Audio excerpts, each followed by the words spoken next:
Hi guys and welcome back to the channel Deepak Yadav Education. Welcome to the Daily Hindu News and Editorial Analysis of 20th of March 2022. तो guys आज है तारीख 20 मार्च 2022 और है Sunday. देखेंगे आज के द हिंदू कंप्लीट न्यूज़पेपर को। द हिंदू कंप्लीट न्यूज़पेपर को एनालाइज करेंगे, बट लेक्चर में आगे बढ़ने से पहले अगर आप लोगों को इस लेक्चर का पीडीएफ चाहिए तो क्या करना है, सबसे पहले डाउनलोड करना है टेलीग्राम और फिर जाकर सर्च बॉक्स में टाइप करना है Deepak Yadav education. As you can see guys आप लोगों को ये वाला चैनल मिल जाएगा, इस पर क्लिक करना और जाकर इस चैनल को ज्वाइन कर लेना। देखो, अगर आप लोगों को इस तरीके से ये चैनल नहीं मिलता है तो नीचे डिस्क्रिप्शन बॉक्स में आप सभी लोगों को टेलीग्राम का लिंक दिया गया है, वो लिंक इसी चैनल का है। जैसे आप उस पर क्लिक करोगे ऑटोमेटिकली ये चैनल ओपन हो जाएगा, इसको जाकर ज्वाइन कर लेना। ज्वाइन करने से फ़ायदा क्या होगा, यहाँ पर आप लोगों को डेली बेसिस पर लेक्चर का पीडीएफ मिल जाता है, डेली करंट अफेयर के वीडियो का पीडीएफ मिल जाता है और डेली बहुत सारे डिजिटल नोट्स मिल जाते हैं। ये सारी चीज़ें मिलती हैं बिल्कुल फ्री में, तो जाकर इसको ज़रूर ज्वाइन करना। नाउ बढ़ते हैं आगे। आगे बढ़ने से पहले हमेशा की तरह हम लोग अपने लेक्चर को एक मैप के क्वेश्चन के साथ स्टार्ट करेंगे। तो आज आप सभी लोगों को मैप में जाकर देखना है गरिहत हिल्स को कहाँ पर है ये एग्जैक्टली लोकेटेड, अच्छे से मैप में देखना। देन उसके बाद आकर नीचे कमेंट सेक्शन में टाइप करना, जिससे कि आप लोग इसको लंबे समय तक याद रख पाओगे। साथ ही साथ एक क्वेश्चन सॉल्व करेंगे जो कि यूपीएससी प्रीवियस ईयर 2019 के प्रीलिम्स में पूछा गया था। डेली बेसिस पर हम लोग यहाँ पर एक प्रीवियस ईयर क्वेश्चन को भी सॉल्व करते हैं। क्वेश्चन क्या बोलता है, जो ग्लोबल कॉम्पिटिटिवनेस रिपोर्ट है इसको किसके थ्रू पब्लिश किया गया है। Option A International Monetary Fund, option B United Nations Conference on trade and Development, option C World Economic Forum या फिर ऑप्शन डी वर्ल्ड बैंक। तो इसका सही आंसर आप सभी लोगों को नीचे कमेंट सेक्शन में देना है। एटलीस्ट सभी को इसमें पार्टिसिपेट करना है, जैसा मैं आप लोगों से डेली बेसिस पर बोलता हूँ। बाय द वे, इसका जो करेक्ट आंसर मैंने आप लोगों को नीचे प्रोवाइड करवा दिया है, प्लस टेलीग्राम पर ही प्रोवाइड करवा दिया है, वहाँ से जब भी जाकर इसको चेकआउट कर सकते हो। अदरवाइज इसका आंसर नहीं मिलता है तो कोई परेशान होने की ज़रूरत है नहीं, वीडियो के लास्ट में भी मैं आप लोगों को इसका करेक्ट आंसर देने वाला हूँ। तो चलो शुरुआत करते हैं। यह है आज का सबसे पहला आर्टिकल जो कि हमारे पेज नंबर 1 के ऊपर आपको मेंशन्ड देखने को मिलेगा। इंडिया और जापान के बारे में डिस्कशन किया गया है। आज का आपने थंबनेल देखा होगा, वो इसी आर्टिकल के बेसिस पर बनाया गया है। तो सिंपली इस आर्टिकल को हम लोग रिलेट कर सकते हैं GS paper two international relation से। और अभी क्या हो रहा है, भारत और जापान के बीच में मीटिंग चल रही है और इधर ही दोनों कंट्रीज़ ने मिलकर यहाँ पर एक इन्वेस्टमेंट का टारगेट सेट कर लिया है। एक बहुत बड़ा इन्वेस्टमेंट भारत में आने वाला है जापान के साइड से, लगभग $42 बिलियन का। अगर हम लोग यहाँ पर इन टर्म्स ऑफ रुपीज़ की बात करें तो लगभग ये 3,23,000 करोड़ रुपए का इन्वेस्टमेंट हम लोग देख पा रहे होंगे आने वाले कुछ टाइम में। तो इंडिया और जापान दोनों ने मिलकर एक इन्वेस्टमेंट टारगेट रखा है। अगर हम लोग इसको जापानीज करेंसी में देखें तो 5 ट्रिलियन येन का ये टारगेट है और यूएस डॉलर्स में देखें तो $42 बिलियन का, और इंडियन रुपीज़ में मैंने आप लोगों को बता दिया। तो आने वाले 5 सालों में इतना इन्वेस्टमेंट इंडिया की साइड से हम लोग देख पाएंगे। और ये सारा जो इन्वेस्टमेंट है ये अनाउंस किया गया इंडिया जापान के मीटिंग के दौरान। ये अभी 14वीं एनुअल समिट चल रही थी, जहां पर बहुत सारे अग्रीमेंट्स भी साइन किए गए और साथ साथ यहां पर ये इन्वेस्टमेंट को लेकर डिस्कशन भी हुआ है। दोनों साइड ने काफ़ी सारे इश्यूज़ को डिस्कस किया, बहुत सारे मुद्दे डिस्कस किए गए। चाइना और इंडिया के कॉन्फ्लिक्ट को लेकर यहाँ पर काफ़ी सारे डिस्कशन हुआ। हमारे प्राइम मिनिस्टर नरेंद्र मोदी जी ने, जो यहाँ पर ये जापान के प्राइम मिनिस्टर हैं फूमियो किशिदा, इनके साथ मीटिंग करी और यहाँ पर जो चाइना और इंडिया के बीच में जो एलएसी वाला रीजन है, लाइन ऑफ एक्चुअल कंट्रोल वाला, अगर हम लोग बात करें तो यहाँ पर किस प्रकार से चाइना की तरफ से काफ़ी अग्रेशन देखने को मिलता है। चाइना जो है यहाँ पर बार बार इंडियन टेरिटरी में घुसने की कोशिश करता है। तो इस चीज़ को लेकर डिस्कशन किया गया इस पर्टिकुलर मीटिंग के अंदर। साथ साथ यहाँ पर बात की गई है कि जो इंडिया और चाइना के जो रिलेशनशिप हैं ये डिपेंड यहाँ पर करते हैं किस चीज़ के ऊपर, डी एस्केलेशन के ऊपर, कि किस प्रकार से एलएसी पर जो लाइन ऑफ एक्चुअल कंट्रोल वाला एरिया है यहाँ पर डी एस्केलेशन किया जा सकता है। मतलब जो चाइनीज सोल्जर्स है वो यहाँ पर इस एरिया से पीछे हट जाएं और इंडियन सोल्जर्स भी यहाँ पर पीछे हो जाएं इस पर्टिकुलर एरिया से। तो ये सारी बातें भी आने वाले टाइम पर हम लोग फोकस में रखने वाले हैं जब चाइनीज़ फॉरेन मिनिस्टर वांग ही डिस्कशन करेंगे। तो आने वाले टाइम पर हम लोग अभी चाइना के साथ मीटिंग करेंगे, जहां पर हम लोग इस पर्टिकुलर पॉइंट यानी डी एस्केलेशन के ऊपर फोकस करने वाले हैं। बॉर्डर के ऊपर किस प्रकार से दोनों कंट्रीज पीछे पीछे हट जाएं और उस बॉर्डर पर शांति बनाई जाए। तो इस चाइना के इशू को लेकर चर्चा की गई इस पर्टिकुलर मीटिंग में। और इसके साथ साथ चाइना के बाद रशिया यूक्रेन का कॉन्फ्लिक्ट भी यहाँ पर उठाया गया था। तो ये बहुत इंपॉर्टेंट है, बस खाली ध्यान से सुनते हुए चलना। अब क्या हुआ, जो फूमियो किशिदा हैं ये कहीं ना कहीं भारत के ऊपर एक तरफ से जोर भी दे रहे हैं किसी चीज़ को लेकर कि आप क्या करो, रशिया की आलोचना करो, रशिया का क्रिटिसिज्म करो। ऐसा क्यों, तो हम लोग इसको समझने की कोशिश करेंगे। अभी जब आप लोग देख पाते हो क्वाड कंट्रीज़ के बारे में, क्वाड के अंदर 4 कंट्रीज़ है, आपको पता ही है, इंडिया, यूएस, ऑस्ट्रेलिया और जापान। तो यहाँ पे जब आप लोग देखते हो तो एक तरफ ऑस्ट्रेलिया, यूएस और जापान है, तो ये तीनों कंट्रीज़ एक तरफ है रशिया यूक्रेन के कॉन्फ्लिक्ट में, और भारत एक तरफ है। अगर आप लोग देखोगे तो इन तीनों कंट्रीज़ ने साथ मिलकर आलोचना करी है रशिया की, लेकिन इंडिया ने अभी तक यहाँ पर प्रॉपरली रशिया को अपोज कहीं पर किया नहीं है। इनफैक्ट हम लोगों ने यहाँ पर अभी जो डिस्काउंटेड ऑयल रशिया दे रहा था उसको भी परचेज करना स्टार्ट कर दिया है। तो इससे कहीं ना कहीं आप कह सकते हो कि जो ये क्वाड है, इसमें यहाँ पर जो कंट्रीज़ की थिंकिंग है वो कहीं ना कहीं मिसमैच होती हुई नजर आ रही है। और जापान का यहाँ पर पूरी तरह से फोकस रखना है कि भारत को भी यहाँ पर इसी कैटेगरी के अंदर लेकर आया जाए और भारत भी यहाँ पर रशिया का क्रिटिसिज्म करे और रशिया की आलोचना करे। ये यहाँ पर अभी फुमियो किशिदा का पूरी तरह से गोल रहने वाला है। इसके पीछे के और भी बहुत सारे रीजंस हैं। ऐसा क्यों, मतलब जापान ही स्पेसिफिकली क्यों कर रहा है? क्योंकि अगर आप लोग एक पर्टिकुलर पॉइंट ऑफ टाइम पर देखोगे तो जापान और रशिया के रिलेशंस भी काफ़ी ख़राब रहते हैं। और वो क्यों ख़राब रहते हैं? एक रीज़न की वजह से। आपने कुरिल आइलैंड के बारे में सुना होगा, नहीं सुना है तो एक सेकेंड रुक जाओ, मैं आपको लेकर चलता हूँ वहीं पर। ये वाला मैप देखो आप, ठीक है, इस वाले मैप में आपको ऊपर रशिया नज़र आएगा, ये पूरा का पूरा रशिया है। इधर आप देख पाओगे सब रशिया है, और इधर आपको जापान नज़र आ रहा होगा। और जापान और रशिया वाले एरिया के बीच में ये छोटे छोटे बहुत सारे आइलैंड्स हैं यहाँ पर, इन्हीं को हम लोग बोलते हैं कुरिल आइलैंड, ठीक है। फिर उसके बाद यहाँ पर आप लोगों को मैं एक और मैप दिखा देता हूँ, इसमें और अच्छे से क्लियर हो जाएगा। तो इधर आपको रशिया देखने को मिलेगा, इधर यहाँ पर कम्चता का पेनिनसुलर रीजन देखने को मिलेगा, ये भी रशियन पार्ट है। और इधर यहाँ पर कुरिल आइलैंड्स आपको देखने को मिल जाएंगे।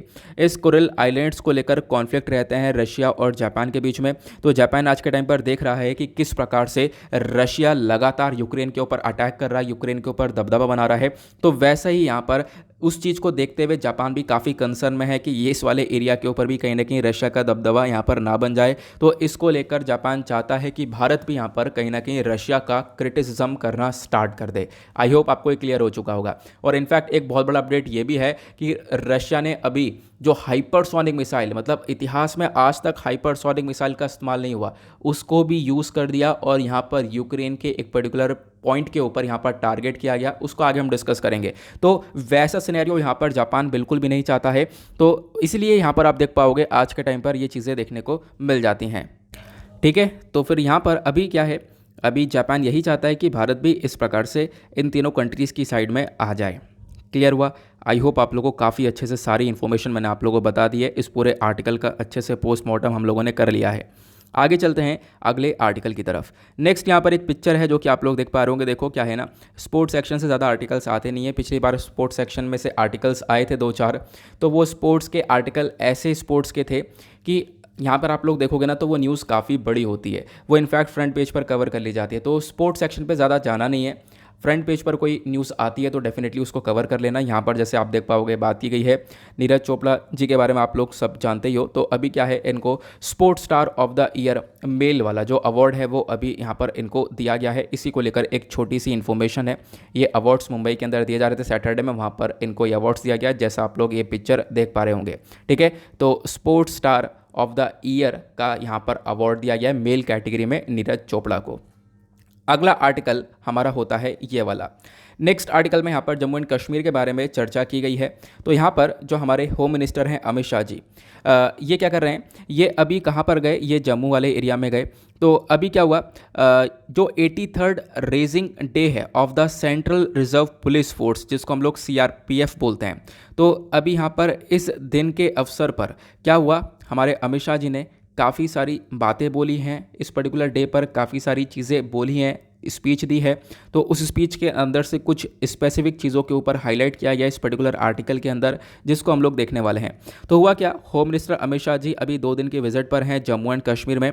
तो सैटरडे में इन्होंने यहाँ पर कुछ चीज़ें यहाँ पर बोली हैं। खासकर उन्होंने बोला कि अगर हम लोग बात करें Jammu and Kashmir union territory की, तो यहाँ पर जो टेररिज्म है उसके ऊपर काफ़ी अच्छे से आज के टाइम पर कंट्रोल कर लिया गया है, ठीक है। और ये एक ड्रीम था पंडित प्रेमनाथ डोगरा और श्याम प्रसाद मुखर्जी का, यहाँ पर एक बहुत बड़ा ड्रीम था इनका कि क्या किया जाए, पूरी तरह से जो टेररिज्म है वो जम्मू एंड कश्मीर के अंदर रोक दिया जाए, ख़त्म कर दिया जाए, जो ये आतंकवाद है इसके ऊपर रोक लगाई जाए। फिर उसके बाद यहाँ पर ये बोलते हैं कि जो यहाँ पर डोगरा जी थे और मुखर्जी थे, ये खासकर जम्मू एंड कश्मीर के कुछ चीज़ों को अपोज भी करते थे, जैसे कि 2 निशान, 2 विधान, 2 संविधान। इसका मतलब क्या है आपको पता होगा, यहाँ पर 2 सिंबल्स हुआ करते थे, ठीक है, जम्मू एंड कश्मीर का अलग फ्लैग, 2 कॉन्स्टिट्यूशन, 2 हेड्स, ये सारी चीज़ें थी। तो यहाँ पर इन चीज़ों को अपोज भी किया जाता था, जो कि आज के टाइम पर चीज़ें काफ़ी हद तक सुधरी हैं। फिर यहाँ पर प्राइम मिनिस्टर का चर्चा भी की गई है, जैसे कि यहाँ पर कि प्राइम मिनिस्टर नरेंद्र मोदी जी के अंडर में यहाँ पर चीज़ें थोड़ी सी सही होती हुई नज़र आई हैं। और उसके बाद यहाँ पर बात की गई है सीआरपीएफ के बारे में। तो सीआरपीएफ के 83rd रेजिंग डे के अवसर पर ये सारी बातें अमित शाह जी ने बोली हैं। साथ साथ यहाँ पर इन्होंने मेंशन किया आर्टिकल 370 के इनअप्रोप्रिएशन के ऊपर, क्योंकि आपको पता होगा आर्टिकल 370 को इनअप्रोप्रिएट कर दिया गया है, अब ये आर्टिकल 370 वर्किंग में है नहीं, और इसी के माध्यम से जो स्पेशल स्टेटस था वो यहाँ पर हट चुका है। और उसके बाद जो जम्मू एंड कश्मीर जो एक टाइम पर स्टेट हुआ करता था, उसको अभी यहाँ पर यूनियन टेरिटरी के अंदर बदल दिया गया है। ये भी आप लोगों को मालूम है, ये छोटी सी इन्फॉर्मेशन थी जो कि इस आर्टिकल के अंदर मैंशनड है। लेकिन इस आर्टिकल में यहाँ पर सीआरपीएफ के बारे में काफ़ी बार चर्चा हुई हुई है, तो आप लोग थोड़ा सा सीआरपीएफ के बारे में पढ़ लो, क्योंकि इंपॉर्टेंट है। इंपॉर्टेंट क्यों है, क्या कहोगे, मतलब क्यों इंपॉर्टेंट है, मतलब हमें तो नहीं लगता, लेकिन जब आप लोग सिलेबस उठाओगे जीएस पेपर 3 के अंदर जाना, वहाँ पर आप बिल्कुल लास्ट में पहुँचना, ठीक है। मेरे पास सिलेबस ओपन है, मैं वहाँ पर देख के बता रहा हूँ। जीएस पेपर 3 लास्ट में जाना, एक टॉपिक दे रखा है वेरियस सिक्योरिटी फोर्सेस का, ठीक है, various security forces, agencies and there mandate करके एक टॉपिक है आपके सिलेबस के अंदर। तो जो वेरियस सिक्योरिटी फोर्सेस है, इसी के अंदर सीआरपीएफ भी आता है, तो आप लोगों को इसके बारे में पता होना चाहिए। ये सेंट्रल रिजर्व पुलिस फोर्स है, इंडिया का एक largest central armed police force कहलाता है, मिनिस्ट्री ऑफ होम अफेयर्स के अंडर में आता है, ये भी आप लोग ध्यान रखना, छोटी सी बात है। देन उसके बाद हम लोग देखें तो ये वर्किंग में आया था 27 जुलाई 1939 के अंदर।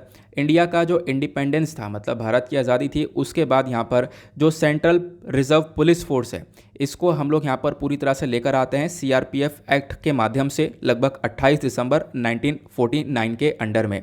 उसके साथ साथ और क्या बताया गया, अगर हम लोग 2019 के अकॉर्डिंग बात करें तो आज के टाइम पर सीआरपीएफ के अंदर आपको बहुत सारी फोर्सेस आपको देखने को मिल जाएगी। इंडिया का एक लार्जेस्ट पैरामिलिट्री फोर्स कहलाता है, यहाँ पर जो स्ट्रेंथ है लगभग 3 लाख पर्सनल की आपको देखने को मिलेगी। ये 2019 का डेटा है। अब आपका एक क्वेश्चन और होगा कि जो सीआरपीएफ है काम क्या करते हैं। देखो, जो राइट्स होते हैं, जो क्राउड होता है, जो दंगे वगैरह होते हैं, उनको कंट्रोल करने का काम किया जाता है। जो लेफ्ट विंग एक्सट्रीमिज्म, नक्सलवाद देखने को मिलता है, उससे डील करते हैं। साथ साथ यहाँ पर जो वीआईपीज, जो वेरी इंपॉर्टेंट पर्सन्स होते हैं, उनकी प्रोटेक्शन के लिए भी यहाँ पर सीआरपीएफ वर्क करते हैं। साथ साथ यहाँ पर आप देख पाओगे जो यूएन पीस कीपिंग मिशंस होता है, वहाँ पर पार्टिसिपेट करते हैं। जो वॉर टाइम वगैरह होता है, ठीक है, युद्ध का कोई समय होता है, वहाँ पर भी फाइटिंग के लिए सीआरपीएफ ही उतरते हैं। देन उसके बाद मतलब सीआरपीएफ का एक काफ़ी अच्छा रोल रहता है। देन उसके बाद जो नेचुरल कैलेमिटीज़ होती हैं, ठीक है, नेचुरल कैलेमिटीज़ मतलब कि जैसे अर्थक्वेक, कोई भी नेचुरल डिजास्टर आ गया है, तो वहाँ पर भी जो रिलीफ और रेस्क्यू ऑपरेशन चलाया जाता है, लोगों को बचाया जाता है, वहाँ पर भी सीआरपीएफ का एक बहुत बड़ा रोल रहता है। तो इसको नोट डाउन कर लेना, जो ही बातें मैंने आप लोगों को यहाँ पर बता दी हैं। चलो आगे बढ़ते हैं अगले आर्टिकल पर ना। उसके बाद अगले पेज पर एक और ज़बरदस्त आर्टिकल आता है, जो कि बहुत बहुत इंपॉर्टेंट बन चुका है एग्जामिनेशन के पॉइंट ऑफ व्यू से। यहाँ पे इंडिया जापान के बारे में हमने डिस्कशन कर ही लिया अभी पेज नंबर 1 पर। ना ये आर्टिकल देखो, इस आर्टिकल में बात की गई है इस रशिया यूक्रेन के कॉन्फ्लिक्ट की वजह से दुनिया भर में बहुत सारी परेशानियां पड़ रही हैं। व्यापार को लेकर बहुत सारा सामान का शॉर्टेज पड़ रहा है। ऐसा क्यों? क्योंकि बहुत अच्छी कंट्रीज़, मतलब अगर हम लोग बात करें रशिया यूक्रेन, बहुत सारी चीज़ों को होल्ड करके रखा करती थी, बहुत सारा व्यापार करती थी दुनिया भर में, बहुत सारी चीज़ों को एक्सपोर्ट करा करती थी दुनिया भर में। तो अब जब यहाँ पर इस प्रकार से कॉन्फ्लिक्ट क्रिएट हुआ तो सब कुछ व्यापार वगैरह, ट्रेड वगैरह सब बंद सा हो गया है। तो इसकी वजह से दुनिया भर के ऊपर एक बहुत बड़ा इम्पैक्ट देखने को मिल रहा है, और उसी की वजह से एक बहुत बड़ा इम्पैक्ट हम लोग आने वाले टाइम पर देख सकते हैं इलेक्ट्रॉनिक प्रोडक्ट्स के ऊपर। जो इलेक्ट्रॉनिक प्रोडक्ट्स हैं उनका एक बहुत बड़ा अकाल, उनकी एक बहुत बड़ी कमी पड़ सकती है आने वाले टाइम पर। ऐसा क्यों? क्योंकि इसी कॉन्फ्लिक्ट के दौरान क्या हुआ कि जो हमारा इलेक्ट्रॉनिक सेक्टर है वो हैम्पर इसलिए करेगा क्योंकि इलेक्ट्रॉनिक प्रोडक्ट्स को बनाने के लिए सेमीकंडक्टर चिप्स का इस्तेमाल किया जाता है, ठीक है। अब सेमीकंडक्टर चिप्स को बनाने के लिए भी कुछ रॉ मटेरियल लगता है, और इस रॉ मटेरियल्स में से जो इंपॉर्टेंट रॉ मटेरियल है वो यहाँ पर नियॉन कहलाता है। नियॉन का बहुत ज़्यादा यूज़ किया जाता है इन सेमीकंडक्टर चिप्स के अंदर, जैसा आप लोग इस पर्टिकुलर आर्टिकल के अंदर देख पा रहे हो। नियॉन के साथ साथ आपको पैलेडियम भी देखने को मिलेगा जिसका बहुत ज़्यादा यूज़ होता है।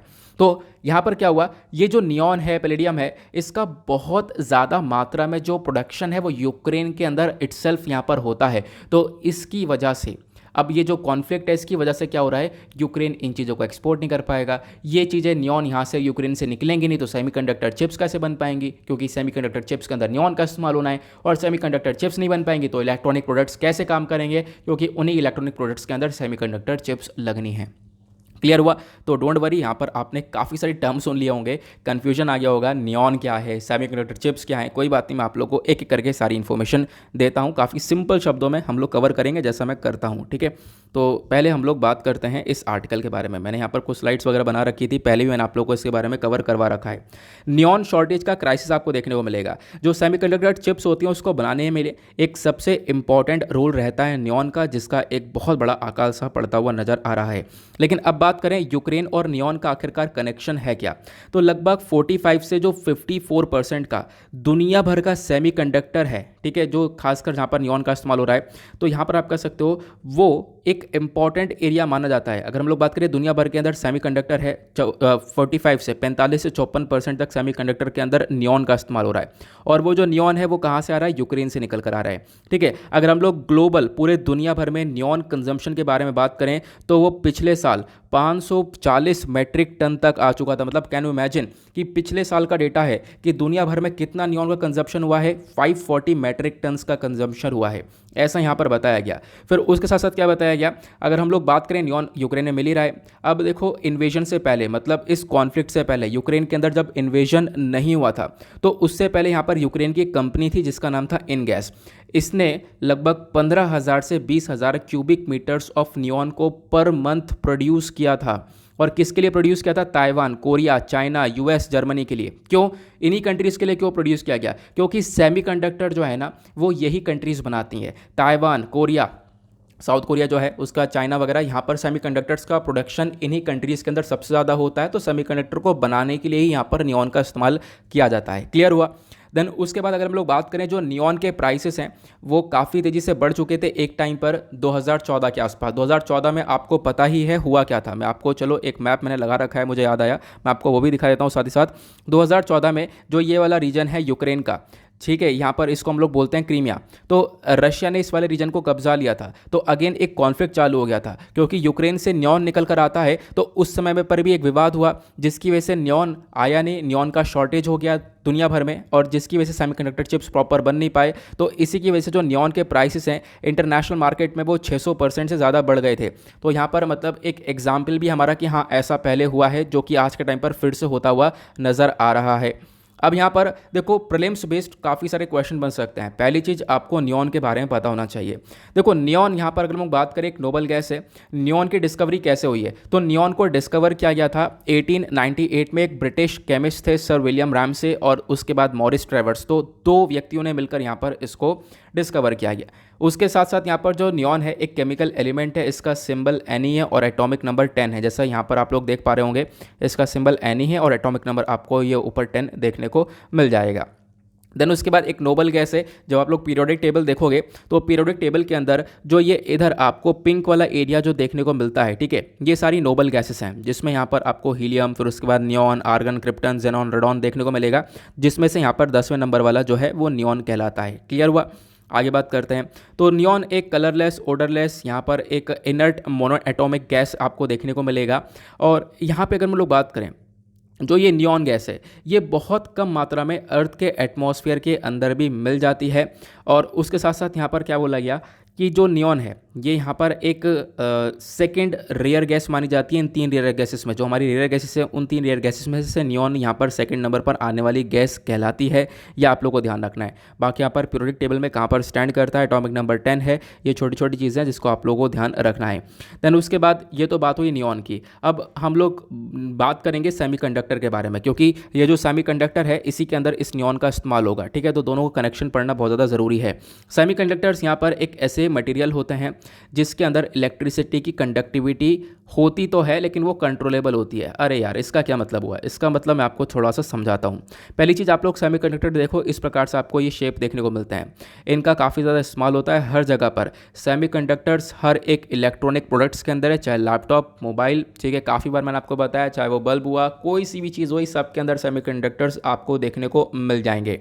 ठीक है, अब इसका इंपॉर्टेंस इतना है क्यों, मैं आपको वो समझाता हूँ। देखो, सेमीकंडक्टर्स को समझने से पहले आपको समझना होगा, एक सेकंड रुक जाओ यार, मैं यहाँ पर कुछ पिक्चर्स लगाई थी सेमीकंडक्टर को लेकर, हम लोग पहले वहाँ पर चलते हैं। अच्छा, वो पीछे रह गई, मैंने यहाँ पर क्या किया, डबल डबल सेंड हो गई है वो। तो सेमीकंडक्टर्स के बारे में हम बात करेंगे, तो सेमीकंडक्टर्स को समझने से पहले आपको समझना होगा इंसुलेटर और कंडक्टर। देखो, पहली चीज़, कंडक्टर क्या होता है। कंडक्टर, मान लो ये कॉपर का वायर है या एल्यूमिनियम है। मान लो ये कॉपर का वायर है। अब इस कॉपर के वायर में आप यहाँ से इलेक्ट्रिसिटी अगर आप लोग यहाँ पर छोड़ते हो तो यहाँ तक पहुँचेगा, करंट आराम से फ्लो होगा। तो क्या है, कंडक्टर एक ऐसा मटेरियल है जहाँ पर इलेक्ट्रॉन्स का जो फ्लो है वो बहुत ज़्यादा फ्री होता है, ईजिली फ्लो होते हैं, और मतलब करंट बहुत अच्छे से फ्लो होता है। तो मतलब कंडक्टर्स के अंदर इलेक्ट्रिसिटी की कंडक्टिविटी बहुत आसान होती है। ठीक है, तो इलेक्ट्रिसिटी बहुत आराम से फ्लो होती है। अब बात करें इंसुलेटर की, तो इंसुलेटर एक ऐसा मटेरियल है जहां पर बिजली पास ही नहीं हो पाएगी। एग्जाम्पल, रबर के दस्ताने, या फिर रबर कह सकते हो, ग्लास कह सकते हो, पेपर कह सकते हो। तो ये सारी चीज़ें जहाँ पे एक तरफ से आप लोग अगर इलेक्ट्रिसिटी को छोड़ते हो तो दूसरी तरफ तक वहाँ पे वो नहीं पहुँचेगी, क्योंकि वहाँ पर वो उसके अंदर कंडक्टिविटी, इलेक्ट्रॉन्स फ्लो ही नहीं हो पाएंगे, और कंडक्टिविटी यहाँ पर इलेक्ट्रिसिटी की है ही नहीं। ठीक है, तो इंसुलेटर और कंडक्टर आपको समझ में आया।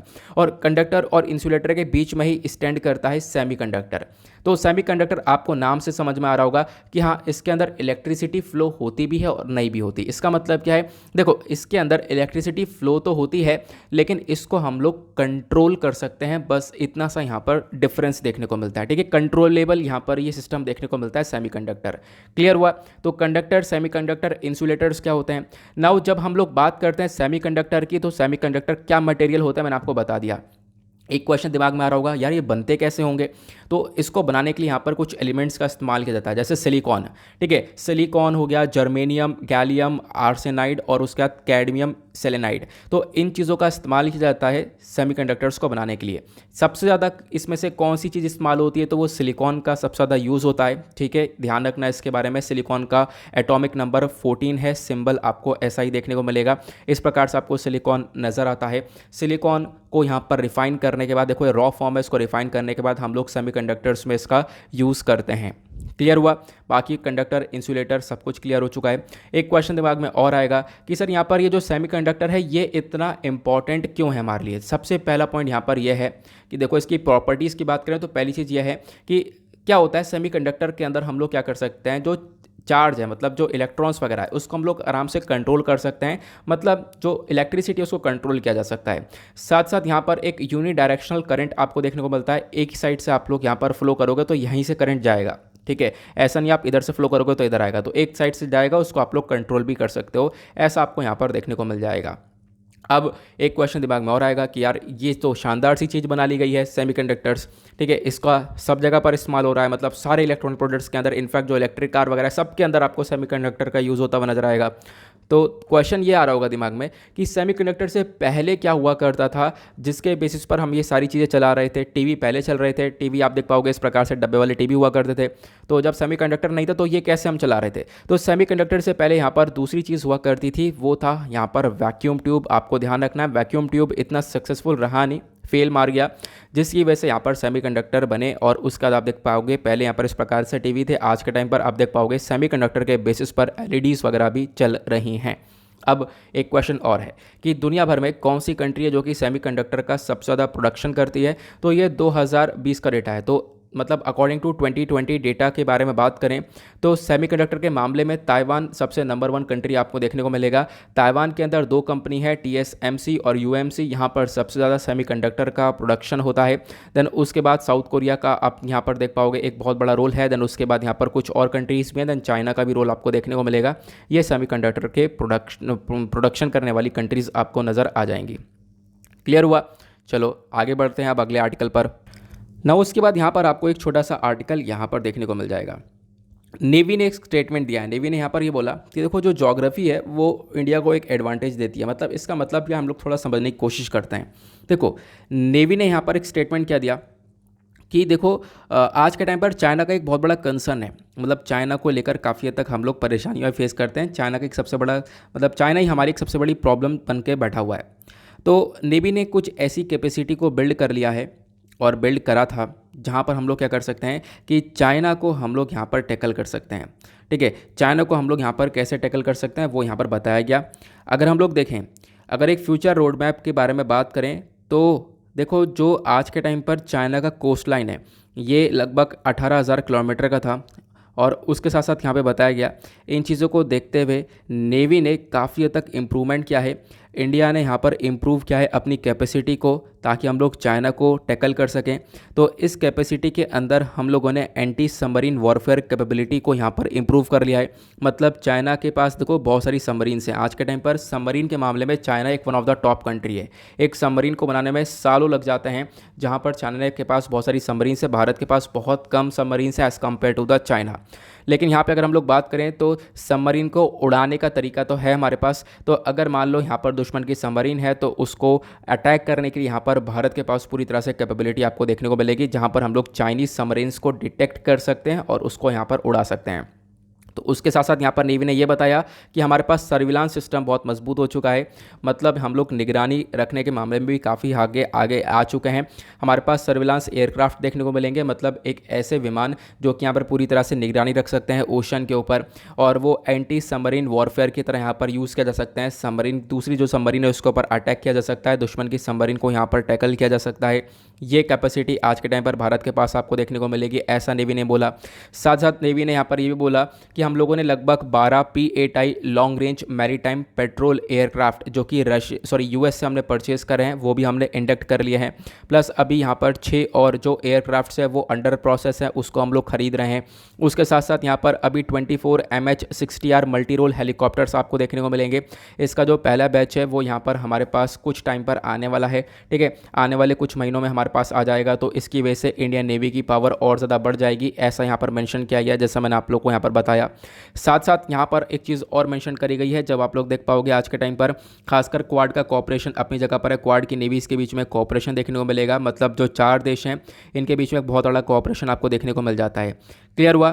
तो बाकी यहाँ पर ये इन्फॉर्मेशन एक छोटी सी इन्फॉर्मेशन थी कि चाइना को हम लोग कैसे टैकल कर सकते हैं। इसको लेकर नेवी का क्या स्टेटमेंट है मैंने आपको बता दिया। एक पिक्चर आपको देखने को मिलेगा। यहाँ पे क्या बात की गई है, नेवी ने सक्सेसफुली यहाँ पर डिमॉन्स्ट्रेट किया है एक्यूरेसी ऑफ ब्रह्मोस मिसाइल को। तो अभी जो इंडियन नेवल शिप चेन्नई है इस पे से ब्रह्मोस मिसाइल की एक एक्यूरेसी सेट की गई है। क्या कहते हैं, सटीक तरीके से ब्रह्मोस मिसाइल जा रहा है। तो अब ब्रह्मोस मिसाइल का नाम आया ही है तो आप लोग बता सकते हो कि जो ब्रह्मोस नाम है ये 2 नदियों के ऊपर है। उन दोनों नदियों के नाम कौन कौन से, नीचे कॉमेंट सेक्शन में ज़रूर बता देना इसके बारे में। आगे चलते हैं अगले आर्टिकल की तरफ। नव आते हैं अगले आर्टिकल पर, एक और ज़बरदस्त और इम्पॉर्टेंट आर्टिकल एग्जामिनेशन के पॉइंट ऑफ व्यू से, जहां से क्वेश्चन बनते ही बनते हैं हर साल। एनवायरमेंट का पोर्शन काफ़ी डायनामिक पोर्शन होता है और एनवायरमेंट से आप देख पाओगे हर साल काफ़ी सारे क्वेश्चंस आते हैं और काफ़ी हद तक ये प्रॉब्लमेटिक बन जाता है क्योंकि करंट अफेयर के ज़्यादा क्वेश्चन आते हैं। तो ये जो पर्टिकुलर आर्टिकल है इसको भी आप लोग सिंपली जीएस पेपर 3 एनवायरमेंट से रिलेट कर सकते हो। यहाँ पर स्टडी है, उस स्टडी ने बताया कि हो क्या रहा है, जो गोल्डन लंगूर है इनका जो हैबिटेट है, जहाँ पर ये गोल्डन लंगूर रहते हैं वो जो जगह है वहाँ पर बहुत ज़्यादा कमी आती हुई नज़र आ रही है, वो जगह कम होती हुई नज़र आ रही है। गोल्डन लंगूर की जान को एक बहुत बड़ा खतरा पहुँच चुका है। अगर हम इन चीज़ों को संभालेंगे नहीं तो एक पर्टिकुलर टाइम बाद क्या होगा कि जो गोल्डन लंगूर है ये पूरी तरह से एक्सटिंक्ट खत्म हो जाएगा, जिससे हम लोग देख पाएंगे हमारे पूरे दुनिया भर में एक इकोलॉजिकल इम्बैलेंस सा क्रिएट होता हुआ नज़र आएगा। ठीक है, तो मतलब एक प्रजाति का ख़त्म होना यहाँ पर काफ़ी खतरा रहता है पूरे दुनिया भर के लिए। तो एक प्रजाति यहाँ पर अगर ख़त्म होती है पूरी तरह से उस देश के लिए, अगर जिस देश में से ख़त्म हो रही है तो यहाँ पर उसके लिए अगेन काफ़ी प्रॉब्लमेटिक हो जाता है, इकोलॉजिकल इम्बैलेंस यहाँ पर क्रिएट करता है। तो अगर हम लोग बात करें तो स्टडी क्या हुई है, कुछ साइंटिस्ट ने यहाँ पर स्टडी करी है जिन्होंने बताया कुछ एरियाज़ हैं जो कि गोल्डन लंगूर को बिलोंग करता है। गोल्डन लंगूर का साइंटिफिक नेम क्या है, तो उनका साइंटिफिक नेम है ट्राइंके पाइथेकस गी। तो ये आज के टाइम पर एक इंडेंजर्ड स्पीशी है, मतलब काफ़ी खतरे में है, इसको नहीं बचाया गया तो ये पूरी तरह से विलुप्त हो जाएगी। तो आज के टाइम पर जो ये प्रजाति है गोल्डन लंगूर की, ये भूटान और इंडिया के अंदर पाई जाती है। तो रिसेंट पेपर ने यहाँ पर काफ़ी सारी चीज़ें मेंशन करी हैं कि भाई यहाँ पर इनकी जो जगह, इनका जो हैबिटेट है वो आज के टाइम पर काफ़ी हद तक ख़त्म होता जा रहा है, कम होता जा रहा है। ठीक है, ये यहाँ पर बताया गया।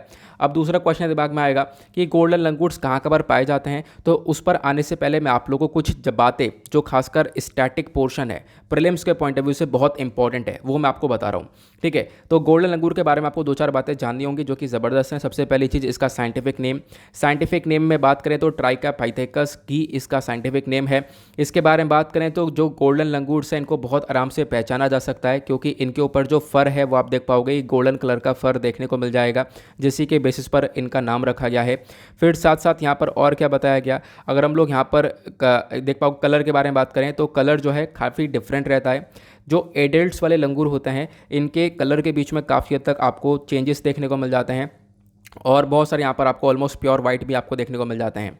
और खासकर जो ये लंगूर आपको पेड़ पर ही देखने को मिलेंगे, जो खासकर जो जंगल होता है उसके अपर कैनोपी वाले एरिया पर, जो पेड़ के ऊपर ही काफ़ी हद तक डिपेंडेंट रहते हैं, और इनको हम लोग इसी वजह से लीफ मंकीज़ के नाम से भी जानते हैं।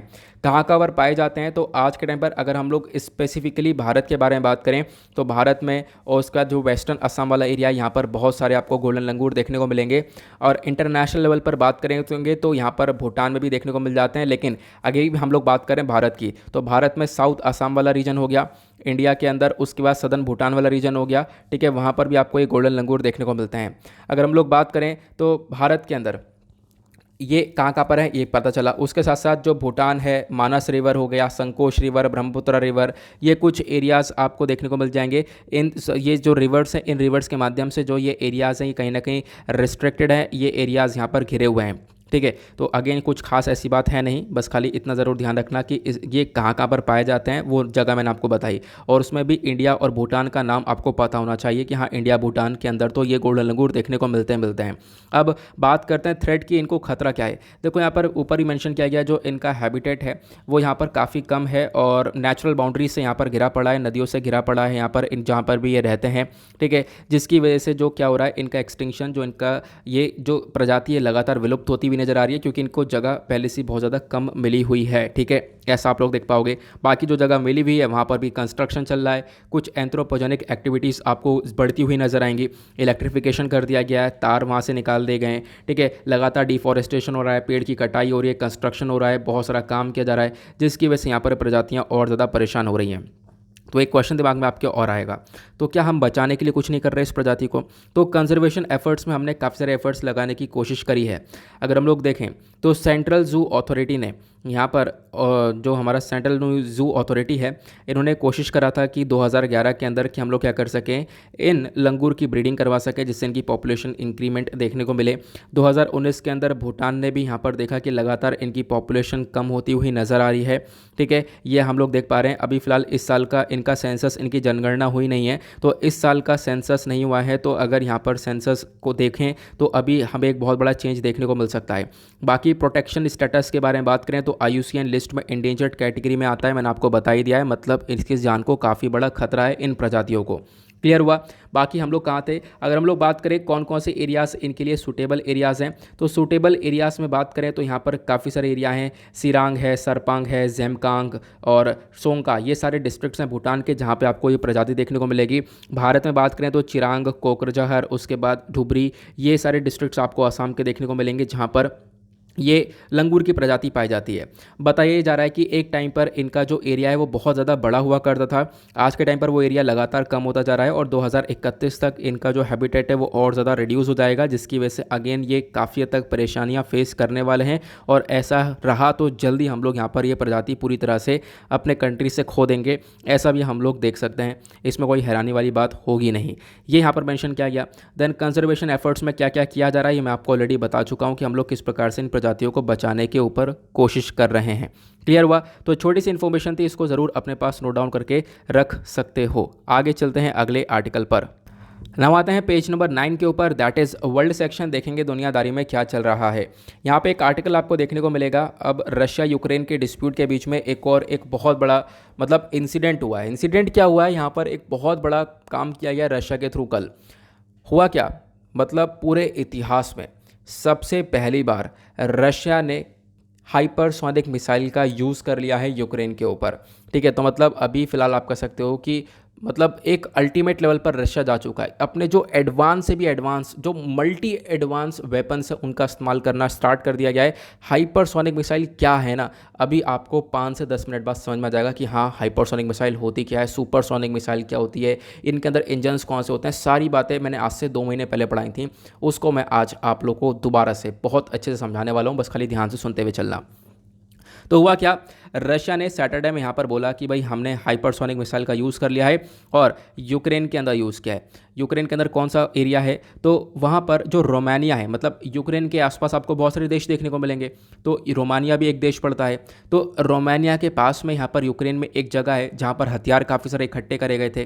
तो क्या आपको पता होगा यूक्रेन में हथियार खत्म हुए तो दुनिया भर से क्या जो वेस्टर्न कंट्रीज़ वगैरह हैं ये सब हथियार को सप्लाई कर रही थी यूक्रेन में। तो यहाँ पर ये सामान रखा हुआ था, सारा हथियार रखे हुए थे, वहीं पर यहाँ पर रशिया ने ये अटैक किया है, ये यहाँ पर हाइपरसोनिक मिसाइल मारा है। और वो हाइपरसोनिक मिसाइल का नाम क्या है, तो रशिया का मिसाइल है जिसका नाम है न्यू किंजल।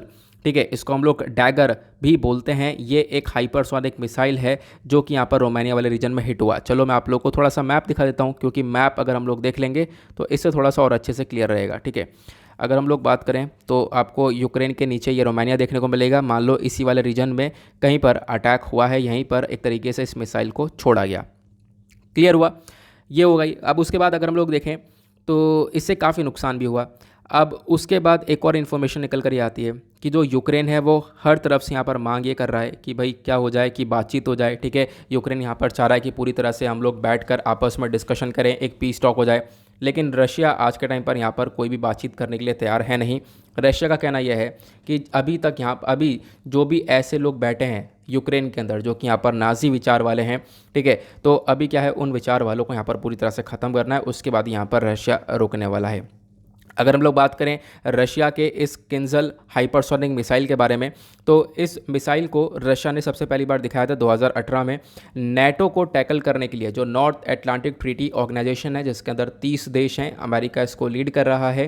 तो अभी यहाँ पर क्या है, नेटो को टैकल करने के लिए यहाँ पर रशिया ने इस मिसाइल को बनाया था। तो आज के टाइम पर रशिया कल इसको दिखा भी चुका है कि हाँ भाई देखो हमारे पास ये ऐसी मिसाइल है, तो आप लोग यहाँ पर इसके बारे में ध्यान रख सकते हो। बाकी अब चलते हैं एक मेजर टॉपिक के ऊपर। मेजर टॉपिक यहाँ पर क्या आता है वो है हाइपरसोनिक मिसाइल टेक्नोलॉजी है क्या भाई, इसको बारे में भी हमें पता होना चाहिए, बिल्कुल पता होना चाहिए। देखो हाइपरसोनिक के बारे में बात करें तो हाइपरसोनिक की जो स्पीड है वो मतलब साउंड स्पीड की साउंड से 5 गुना ज़्यादा तेज़ होती है। कैन यू इमेजिन, मतलब साउंड की स्पीड से भी ज़्यादा 5 गुना ज़्यादा स्पीड की यहाँ पर ये मिसाइल, मतलब जो मैं आपको कोई बोल रहा है, इंसान बोल रहा है इतनी देर में दूसरे को सुनाई दे रहा है, जो स्पीड है इस स्पीड से भी 5 गुना ज़्यादा स्पीड की यहाँ पर ये मिसाइल है जिसको हम लोग हाइपरसोनिक मिसाइल बोलते हैं। क्लियर हुआ। और अभी जो मैं आपको एक चीज़ ये बताता हूँ, आप हैरान हो जाओगे सुन के, जो ये रशिया का जो एक किंजल वाला मिसाइल है इसकी जो स्पीड है वो माक 10 तक जा सकती है। साउंड की स्पीड से 10 गुना ज़्यादा तेज़ी से यहाँ पर ये मिसाइल जा सकता है। तो अपने आप में एक मतलब एक इमेंस इसकी स्पीड्स देखने को मिल जाती है, आप लोग इसको ऐसा देख सकते हो। तो ये जो टेक्नोलॉजी है ये हाइपरसोनिक मिसाइल है। हाइपरसोनिक मिसाइल के अंदर क्या होता है, एक इंजन का इस्तेमाल होता है, ठीक है, या फिर एक टेक्नोलॉजी का इस्तेमाल होता है जिसको हम लोग बोलते हैं स्क्रैमजेट। तो हाइपरसोनिक मिसाइल में स्क्रैमजेट इंजन को लगाया जाता है। स्क्रैमजेट इंजन क्या होता है अभी थोड़ी देर में आपको पता चल जाएगा। तो अभी ये जो इंजन है यहाँ पर एक सिस्टम होता है, वो सिस्टम है एयर ब्रीथिंग प्रोपोर्शन सिस्टम, इसी के ऊपर वर्क करता है। मतलब इस मिसाइल के अंदर हवा का रोल बहुत ज़्यादा है, उस हवा के माध्यम से ही यहाँ पर ये मिसाइल इतनी तगड़ी स्पीड को पकड़ता है। अब आपका क्वेश्चन दिमाग में आएगा कि इतना ज़्यादा तेज़, इतनी ज़्यादा स्पीड वाला मिसाइल जो है क्या इंडिया के पास नहीं है? तो हाइपरसोनिक जो टेक्नोलॉजी है भारत के अंदर, इसके बारे में बात करें तो भारत भी इसके ऊपर लगातार वर्क कर रहा है। आज के टाइम पर कुछ ही देश ऐसे हैं जैसे यूएस, चाइना, रशिया, देन भारत, ये 4-5 कंट्रीज़ है जिनके पास हाइपरसोनिक मिसाइल है। ब्राज़ील डेवलप कर रहा है, बट अभी यहाँ पर ब्राज़ील के जो है कोई सक्सेसफुली यहाँ पर इन्फॉर्मेशन हमारे पास आई नहीं है। तो अगर हम लोग बात करें तो भारत ने ऑलरेडी अपनी कैपेबिलिटीज़ टेस्ट कर लिए हैं, टेस्ट ऑफ एसेट किया अंडर मिशन शक्ति, वहाँ पर हमारे पास ये टेक्नोलॉजी को लेकर दावा आ चुका है कि हाँ बिल्कुल हमने टेक्नोलॉजी को डेवलप कर लिया है। जो हाइपरसोनिक टेक्नोलॉजी है इसको डेवलप और टेस्ट कर लिया गया डीआरडीओ इसरो दोनों के थ्रू। तो भारत के पास भी आपको ये टेक्नोलॉजी देखने को मिल जाती है। नाउ अब डायरेक्टली आते हैं मेजर पॉइंट के ऊपर। यहाँ पर कुछ पिक्चर्स मैंने सेंड कर रखे हैं, उसके माध्यम से हम लोग यहाँ पर कवर करने वाले हैं अपनी इस टेक्नोलॉजी के बारे में। एक सेकेंड रुक जाओ। हाँ, अब देखो यहाँ पर जब हम लोग बात करते हैं तो यहाँ पर इधर यूक्रेन है, इधर रोमानिया है। इस वाले एरिया में अभी यहाँ पर रशिया ने मिसाइल मारी है। कौन सी? Hypersonic missile. हाइपरसोनिक मिसाइल के अंदर मैंने आपको बताया स्क्रैमजेट इंजन का इस्तेमाल होता है। जब हम मिसाइल के बारे में बात करते हैं तो एक सुपरसोनिक भी आता है, एक हाइपरसोनिक आता है। सुपरसोनिक क्यों चर्चा में था आपको पता है? वो तो पता ही होगा। अभी भारत ने यहाँ पर मिस्टेकनली यहाँ पर एक मिसाइल मार दिया था रशिया के अंदर, जो कि ब्रह्मोस मिसाइल था, एक सुपरसोनिक मिसाइल था, है ना। तो सुपरसोनिक मिसाइल भी चर्चा में है, हाइपरसोनिक मिसाइल भी चर्चा में है। इस वजह से ये काफ़ी इंपॉर्टेंट हो जाता है। तो हमारे हाइपरसोनिक में स्क्रैमजेट इंजन का इस्तेमाल होता है। मैं आपको टर्बोजेट समझाऊंगा, मैं आपको टर्बोजेट बताऊंगा कैसे एरोप्लेन के अंदर यूज़ होता है, एरोप्लेन कैसे उड़ता है। तो जैसे ही आप टर्बोजेट समझ जाओगे ना, उसके बाद यहाँ पर रामजेट स्क्रैमजेट अपने आप में ही आपको समझ में आ जाएगा। पहले हम लोग आते हैं टर्बोजेट को समझने के लिए। देखो, क्या आपके कभी दिमाग में आया है कि यार एयरप्लेन उड़ता कैसे है? मतलब दिमाग में कभी ना कभी तो आया होगा, यार एयरप्लेन उड़ कैसे लेता है, यह समझ में नहीं आ रहा, और इतनी ज़्यादा स्पीड में यहाँ पर। तो इसके पीछे का रीज़न यहाँ पर यह है, ये जो पूरा का पूरा यहाँ पर आपको ये ढांचा दिख रहा है ना, इसके पीछे की जान है ये दोनों टर्बो। ठीक है, ये जो टर्बोजेट्स हैं बहुत इंपॉर्टेंट है। इन टर्बोजेट्स का बहुत यूज़ है। अब यूज़ क्या है कि देखो, इन टर्बोजेट्स के अंदर यहाँ से हवा ये खींचता है, हवा को यहाँ पर अंदर लेने के बाद पीछे से यहाँ पर इस हवा को उतनी ही तेज़ी से यहाँ पर पीछे फेंकता है, जिसकी मदद से यहाँ पर ये एयरप्लेन उड़ पाता है। मैं आपको थोड़ा सा समझाऊंगा डिटेल से, बस खाली यहाँ पर बने रहो। अगर हम लोग बात करें तो एयरप्लेन के अंदर आपने यहाँ पर इस प्रकार से टर्बोजेट्स को देखा होगा। ठीक है, ये टर्बोजेट्स हैं। उसके बाद यहाँ पर आप लोग देख पाओगे तो होता क्या है कि ये क्या करता है, हवा को अपने अंदर खींचता है, बहुत तेज़ी से हवा को अपने अंदर खींचता है। ठीक है, इनफैक्ट यहाँ पर इसके सामने कुछ भी चीज़ आ जाती है तो वो भी सब इसके अंदर चली जाएगी। अब आपको दिख रहा होगा यहाँ पर एक फ़ैन लगा हुआ है, वो फ़ैन घूमेगा, उसके बाद यहाँ पर यह हवा को खींचेगा अपने अंदर। और क्या होगा, अब हवा को खींचने के बाद क्या करेगा, उतनी ही तेज़ी से हवा को पीछे फेंकेगा। तो हवा को उतनी ही तेज़ी से पीछे फेंकेगा जिसकी मदद से ये एयरप्लेन आगे बढ़ेगा। ठीक है, ये ध्यान रखना है। तो अगर हम लोग सिंपल सा एग्जाम्पल लें बलून का, तो एक गुब्बारा है, गुब्बारा में आपने हवा भरी, उसके बाद इसको यहाँ से नीचे से दबा लिया, अब उसको छोड़ोगे तो यहाँ से नीचे से हवा निकलेगी और उसके बाद यहाँ पर गुब्बारा आगे की साइड भागेगा। बिल्कुल वही चीज़ आपको एयरप्लेन के अंदर देखने को मिलती है, इसी टर्बोजेट के अंदर यहाँ पर यूज़ की जाती है। तो टर्बोजेट या फिर टर्बो फैन हम लोग बोलते हैं, क्योंकि यहाँ पर इस पूरे प्रोसेस के अंदर एक फ़ैन, एक पंखा लगा हुआ है जिसका एक बहुत बड़ा यूज़ है, तो हम लोग यहाँ पर टर्बो फैन उसको बोलते हैं। अगर हम लोग इसका इंटरनल स्ट्रक्चर देखें कैसा होता है, आपने इंटरनल स्ट्रक्चर समझ लिया तो यहाँ पर आप सब कुछ समझ गए। देखो होता क्या है, अगर हम लोग एयरप्लेन के बारे में बात करें तो इस प्रकार से यहाँ पर टर्बो फैन पूरा लगा हुआ है। इसमें यहाँ पर एक फ़ैन यानी एक पंखा लगा हुआ है, इस पंखे को घुमाया जाता है, ये घूमेगा तो ये बाहर की जो हवा है, देखो हवा का एक बहुत बड़ा रोल है, इसी वजह से इसको एयर प्रोपल्शन सिस्टम बोला गया है। तो हवा को यहाँ पर ये अपने अंदर खींचेगा, हवा को खींचने के बाद पीछे से यहाँ पर निकालेगा, लेकिन उसको बीच में यहाँ पर एक काफ़ी सारी प्रोसेसिंग होती है। देखो मतलब यहाँ पर क्या है कि ये टर्बो फैन को घुमाना है। अब टर्बो फैन को घुमाने के लिए भी हम लोग को क्या करना पड़ेगा, कुछ ना कुछ चीज़ों का इस्तेमाल करना पड़ेगा। वो क्या होगा, वो हमें यहाँ पर एक तरीके से आप देख पाओगे पूरा का पूरा कंबशन चैम्बर देखने को मिल जाता है पीछे। देखो होता क्या है कि यहाँ पर आप बीच में एक रॉड देख पा रहे होंगे। ठीक है, इस रॉड को हम लोग बोलते हैं शाफ्ट, जो कि नीचे लिखा हुआ है लोअर प्रेशर शाफ्ट। ठीक है, ये रॉड क्या है, ये शाफ्ट है। ये शाफ्ट पीछे कनेक्टेड है टरबाइन से। ठीक है, तो टरबाइन यहाँ पर है, अब इस टरबाइन को घुमाना है, ये टरबाइन घूमेगा जिससे यहाँ पर ये रॉड घूमेगी और इस रॉड से ये पंखा कनेक्टेड है तो ये पंखा घूमेगा। अब टरबाइन को घुमाने के लिए हम क्या करते हैं, टरबाइन को घुमाने के लिए यहाँ पर काफ़ी सारी चीज़ें लगी हुई हैं। जैसे यहाँ पर नोज़ल मेंशन्ड है, लेकिन इधर लगा हुआ है नोज़ल है। नोज़ल के साथ साथ यहाँ पर आप देख पाओगे यहाँ पर स्पार्कलिंग भी देखने को मिल जाएगी। तो नोज़ल और स्पार्कल दोनों है, मतलब नोज़ल क्या करेगा, यहाँ पर तेल का छिड़काव करेगा, तेल छिड़केगा, और स्पार्कलिंग क्या करेगा, चिंगारी देगा, तो यहाँ पर आग लग जाएगी। आग लगने के बाद ही हम लोग इस टरबाइन को घुमा पाएंगे। तो टरबाइन घूमेगा तो ही पंखा घूमेगा। लेकिन अगर हम लोग बात करें तो ये आग जो लगेगी ये ऐसे कैसे लग जाएगी बिना हवा के, क्योंकि आपको पता है आग लगाने के लिए भी यहाँ पर ऑक्सीजन की बहुत ज़्यादा आवश्यकता होती है। तो इसी वजह से यहाँ पर क्या बोला गया कि अभी देखोगे जो हवा है ये 90% तो ऊपर से निकल जाती है, लेकिन मतलब ये जो पूरा का पूरा टर्बोजेट है इसके अंदर यहाँ पर एक छोटा सा इंजन है। बाकी यहाँ पर जो 90% हवा है ये ऊपर से निकल जाती है और जो यहाँ पर लगभग 10% हवा है वो अंदर जाती है। अंदर यहाँ से होती है हायर कंप्रेशर से, देन उसके बाद यहाँ पर आप देख पाओगे कंबशन चैम्बर से। तो यहाँ पर मैंने आपको बताया क्या प्रोसेसिंग चल रही है, स्पार्कलिंग है, यानी कि यहाँ पर आप देख पाओगे चिंगारी भी है और साथ साथ यहाँ पर फ्यूल भी है। अब हवा भी मिल गई है जिसकी वजह से आग लगेगी, टरबाइन घूमेगा, पंखा घूमेगा, बस यहाँ पर जो हवा है वो यहाँ पर एंटर होगी और उसके बाद इस हवा को बहुत ज़्यादा गर्म होने के बाद, यहाँ पर ऑब्वियस ही बात है इंजन वर्क कर रहा है तो गर्म होने के बाद यहाँ पर ये हवा जो है पीछे से और उतनी ही तेज़ी से निकलेगी। अब इसी प्रोसेस को हम लोग बोलते हैं यहाँ पर टर्बो फैन का प्रोसेस। ये आपको डायग्राम दिख रहा होगा, ये अंदर का स्ट्रक्चर मैंने आप लोग को समझाया है, ठीक है। आई होप आप लोग को यहाँ पर ये चीज़ समझ में आ गई होंगी। तो आपने टर्बोजेट को समझ लिया, ठीक है, ये मिसाइल्स के अंदर इस्तेमाल होता है, ठीक है। यानी कि जो रामजेट और स्क्रैमजेट है ये मिसाइल्स के अंदर इस्तेमाल होता है। टर्बोजेट, टर्बोफैन आप देख पाओगे ये एयरप्लेन के अंदर इस्तेमाल होता है। लेकिन तो एयरप्लेन की स्पीड से तो बहुत ज़्यादा स्पीड है इस मिसाइल की, ठीक है, क्योंकि अभी जो मिसाइल छोड़ी गई है हाइपरसोनिक मिसाइल है। हाइपरसोनिक में स्क्रैमजेट है, तो स्क्रैमजेट में और इन सब में डिफरेंस क्या है मैं आपको समझाता हूँ। यहाँ पर आप देख पाओगे कि देखो इन तीनों के अंदर कॉमन चीज़ है, जो ये वाला एरिया है ये कंप्रेशन वाला एरिया है, ये कंबशन वाला एरिया है, ये एक्सपेंशन वाला एरिया है, ठीक है। ये आप लोगों ने समझ लिया, इधर से हवा एंटर है और इधर से पीछे से निकल जानी है। तो हमने अभी इस वाले टर्बोजेट को अच्छे से समझा था कि हाँ भाई यहाँ से हवा एंटर करेगी और यहाँ पर सारा प्रोसेसिंग होगी, फिर उसके बाद हवा यहाँ से पीछे से निकल जाएगी। और अब अगर हम लोग बात करें टर्बोजेट के बाद रामजेट, तो टर्बोजेट से बहुत ज़्यादा स्पीड होती है रामजेट की, ठीक है। तो रामजेट और स्क्रैमजेट जिसको हम मिसाइल में इस्तेमाल करते हैं, तो रामजेट की स्पीड ज़्यादा होती है। ऐसा क्यों? क्योंकि यहाँ पर आपको बस खाली एक डिफरेंस देखना है। डिफरेंस यहाँ पर यह है, जब आप लोग टर्बोजेट देखोगे तो इसमें हवा कम आ रही है, ठीक है। ये जो एरिया है आपको थोड़ा सा पतला देखने को मिलेगा, तो हवा यहाँ पर कम कम आ रही है, ठीक है। उसके बाद यहाँ पर आप देख पाओगे हवा कम कम आने के बाद तो क्या होगा, उतनी ही हिसाब से स्पीड देखने को मिलेगी। तो अभी इसकी स्पीड को तेज़ करने के लिए रामजेट के अंदर क्या बदलाव किया गया, इस आगे के मुंह को खोल दिया गया। यहाँ पर आप देख पाओगे अभी ऊपर वाले में जगह कितनी थोड़ी सी है, लेकिन इसके मुंह को इस प्रकार से खोल दिया गया और इसको यहाँ पर और ज़्यादा पतला कर दिया गया।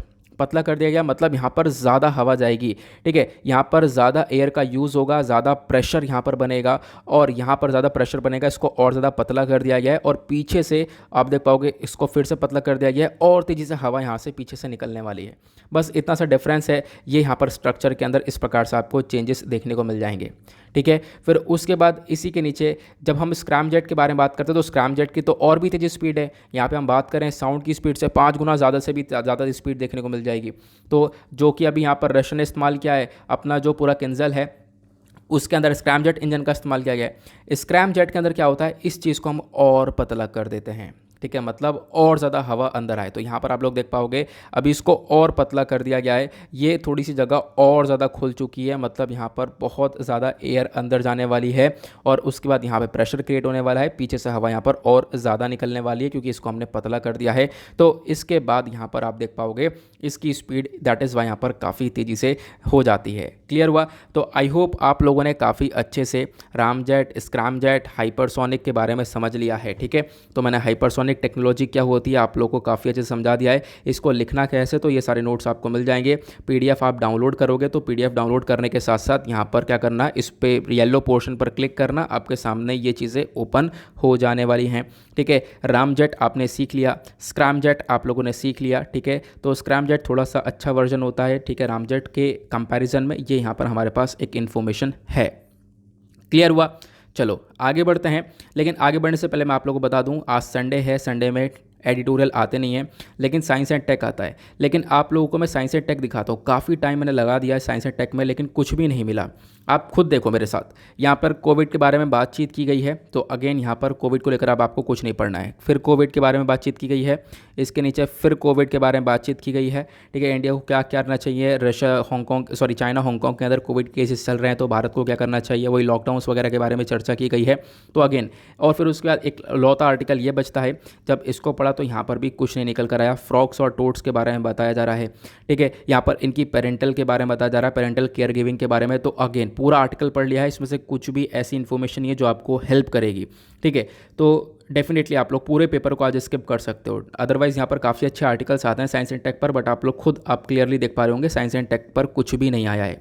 उसके साथ साथ यहाँ पर एक छोटा सा आर्टिकल ज़रूर है, ये जो डेटा है इसका आप लोग यूज़ अच्छा कर सकते हो, ये एनवायरमेंट के लिए काफ़ी इंपॉर्टेंट हो सकता है। इस डेटा के अंदर बात की गई है जो ये एंटार्क्टिक सी है, ठीक है, पूरा का पूरा यहाँ पर आपको एंटार्क्टिक जो समुद्र देखने को मिलेगा, यहाँ पर जो आइस है, मतलब इसका जो सी आइस मतलब जो बर्फ़ है वो लगातार पिघल रही है और अभी बहुत ज़्यादा अपने लो लेवल पर पहुंच चुकी है। एक सैटेलाइट रिकॉर्ड को यहाँ पर अच्छे से एनालाइज किया गया है और सैटेलाइट रिकॉर्ड लिया गया है लगभग 1979 से। अगर हम लोग देखें तो लगातार जो ये बर्फ़ है वो पिघलती हुई नज़र आ रही है और यहाँ पर 2017 में काफ़ी कुछ पिघल चुका है। रिसर्चर्स का कहना यह है कि अपने आप में यहाँ पे बहुत सारी जो गर्म हवा है जो कि काफ़ी बड़ा इस्तेमाल मतलब काफ़ी बड़ा यहाँ पर इसका इम्पैक्ट पड़ रहा है इन बर्फ़ के ऊपर। और सबसे बड़ी चीज़ आप लोग यहाँ पर देख पाओगे आज के टाइम पर, अगर हम लोग देखें जो हमारे ग्लेशियर्स वगैरह हैं ये सब पिघल रहे हैं, उसके पीछे का एक सबसे बड़ा कारण देखने को मिलेगा जो है वो क्लाइमेट चेंज है। मतलब ग्लोबल वार्मिंग देखने को मिलेगी, लगातार हमारा जो एनवायरमेंट है वो गर्म होता जा रहा है, काफ़ी पोल्यूशन हो रहा है, काफ़ी सारा कार्बन हमारे एनवायरमेंट के अंदर रिलीज़ हो चुका है, ठीक है, लगातार कार्बन रिलीज़ हो रहा है जो कि हमारे लिए काफ़ी बड़ा कंसर्न बन चुका है, ठीक है। तो वो चीज़ आप लोग देख पाओगे जिसकी वजह से भी लगातार ग्लेशियर्स आपको पिघलते हुए नजर आएंगे। तो ये एक छोटी सी इन्फॉर्मेशन यहाँ पर दी गई है, ठीक है। बाकी आप लोग यहाँ पर इसको स्किप कर सकते हो और ज़्यादा कुछ है भी नहीं। उसके बाद आगे चलेंगे अगले आर्टिकल पर। देन उसके बाद आएंगे पेज नंबर 13 के ऊपर, दैट इज़ बिजनेस सेक्शन। मतलब इकॉनमी के पॉइंट ऑफ व्यू से इंपॉर्टेंट आर्टिकल्स यहाँ पर आते हैं। इकॉनमी के पर्सपेक्टिव से दो ज़बरदस्त आर्टिकल हैं, दोनों को काफ़ी डिटेल में डिस्कस करने वाले हैं। ये वाला आर्टिकल इंडिया कनाडा के रिलेशंस के बारे में चर्चा करता है, इसको हम कवर करेंगे। उससे पहले हम लोग इस वाले आर्टिकल को भी देख लेते हैं एक बार। यहाँ पर बात की गई है ऑयल इम्पोर्ट को लेकर। देखो जो तेल है हम लोग ऑब्वियस सी बात है खरीदते हैं अलग अलग देशों से, ठीक है। तो यूएस से हम लोग ऑयल इंपोर्ट करते हैं, मतलब और हाँ ऑब्वियस सी बात है पहले करते थे, बहुत ज़्यादा कम हम लोग करते हैं यूएस से। अदरवाइज़ और भी बहुत सारे नेशंस हैं जैसे इराक हो गया, सऊदी अरेबिया हो गया, रशिया हो गया, इनसे भी हम लोग काफ़ी सारा कच्चा तेल खरीदते हैं। लेकिन यहाँ पे आर्टिकल के अंदर बताया गया जो हम लोग यूएस से ऑयल को परचेज़ कर रहे हैं तो यूएस से ऑयल इंपोर्ट को बढ़ा दिया जाएगा। इस साल ये बढ़ता हुआ हम लोग को नज़र आने वाला है। तो इंडिया का जो ऑयल इंपोर्ट है, ठीक है, यूएस की साइड से वो यहाँ पर 11% से इंक्रीज़ होगा इस साल, ऐसा हमारे पास एक इन्फॉर्मेशन निकल कर आता है।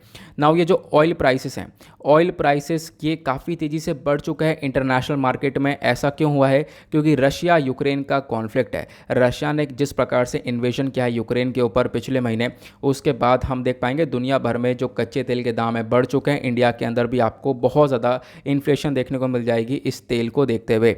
और इसके बाद भी यहाँ पर अगर हम लोग बात करें जो वेस्टर्न कंट्रीज़ हैं, यूएस हो गया, यूरोपियन यूनियन हो गया, इनके थ्रू हम लोगों ने काफ़ी हद तक क्रिटिसिज्म, हम लोगों ने काफ़ी हद तक आलोचना फेस करी है इन कंट्रीज़ के थ्रू, ठीक है। क्योंकि हम लोगों ने यहाँ पर रशिया का कोई भी अपोजिशन किया नहीं, रशिया को अपोज किया नहीं, जिसकी वजह से काफ़ी हद तक प्रॉब्लम रही। इंडिया ने यूक्रेन और रशिया के डिस्प्यूट में हमेशा एब्सटेन किया है। भारत ने यहाँ पर आप कह सकते हो कहीं ना कहीं रशिया का फेवर ही दिखाया है, एग्जैक्टली हम लोग कह सकते हैं। उसके साथ साथ अभी जापान के जो प्राइम मिनिस्टर हैं फूमियो किशिदा, इन्होंने यहाँ पर बातचीत करी भारत के प्राइम मिनिस्टर नरेंद्र मोदी जी के साथ। जैसे मैंने आप लोगों को बताया पेज नंबर 1 पे हमने इसके बारे में डिस्कशन ऑलरेडी कर लिया है।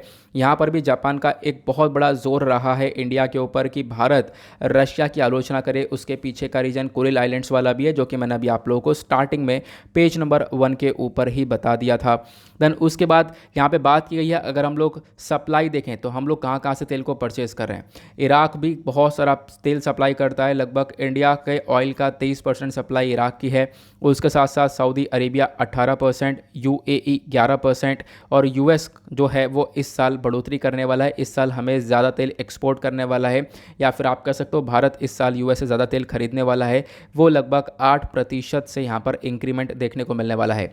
और इससे पहले भी हमने रशिया से भी काफ़ी तेल परचेज़ किया, आपको पता होगा रिसेंटली अभी जब ये विवाद चल ही रहा है, तो इस विवाद के दौरान ही रशिया ने यहाँ पर रशिया के ऊपर काफ़ी सारे सैंक्शन लग चुके हैं, दुनिया भर से इकोनॉमिक सैंक्शंस लगा दिए गए, इकॉनमी इनकी ठप हो चुकी है। तो रशिया ने बोला कि भाई भारत आप क्या करो, हमसे जो स्पेशल डिस्काउंट है उसके ऊपर तेल ले लो, मतलब स्पेशल डिस्काउंट पर तेल को परचेस कर लो।